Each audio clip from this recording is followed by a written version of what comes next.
death data by PHE, because confusion about how that's actually been assessed. Yeah, really interesting story. So in recent weeks, we've been seeing signs of recovery in Wales, Scotland and Northern Ireland when we've been getting those figures coming through. In some cases, there have been no COVID-associated deaths on some days. But that's not been happening in England. We've had weeks where on several occasions we've had more than 100 deaths on several times. Now, statisticians from Oxford University appear to have found an explanation for why that is happening.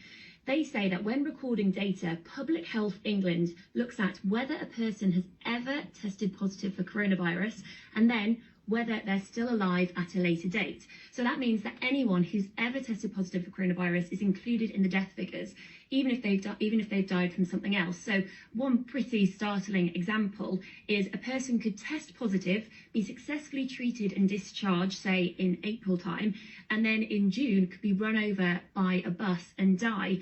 That person would still count as a COVID death in England. Meanwhile, in Scotland and in Northern Ireland, they only include deaths in the daily death count if someone dies within 28 days of having a positive test. Now, this team from Oxford University argue that the current definition in England means no one with COVID is allowed to ever recover from their illness, the way that's currently processed. So yes, so as you say, the Health Secretary, Matt Hancock, has now called for an urgent review into how that data is processed in England. So that implies that possibly the England numbers have been artificially inflated. Do we have any idea by how much?